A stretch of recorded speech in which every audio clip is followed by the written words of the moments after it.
Келді. Мынау депутаттарымызға алтын сырға деп жүргеніміз соларға жетті ау. Мынау ағамыз дұрыс айтады. Мынау құлдық санада жүрген шенеуніктерден қашан құтыламыз?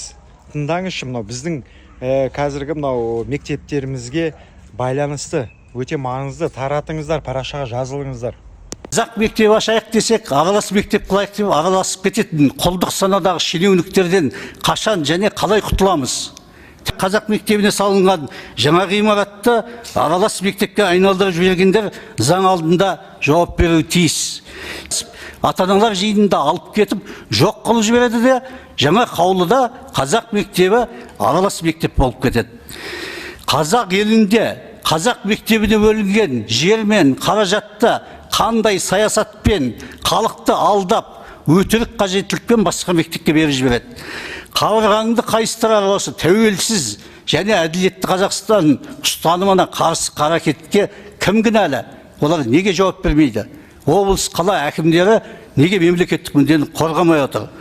Осы бізде қазақ мектеп ашайық десек, аралас мектеп қылайық деп араласып кететін құлдық санадағы шенеуніктерден қашан және қалай құтыламыз?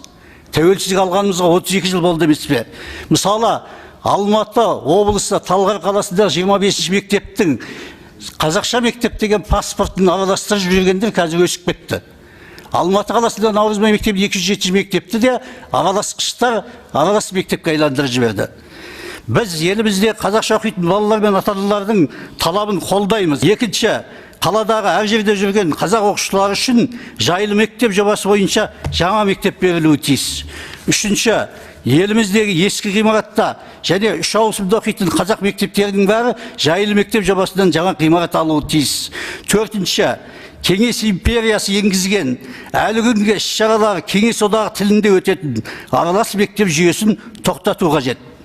Әділетті Қазақстанға қадам басқанымызда ең алдымен балалар сезінуі тиіс.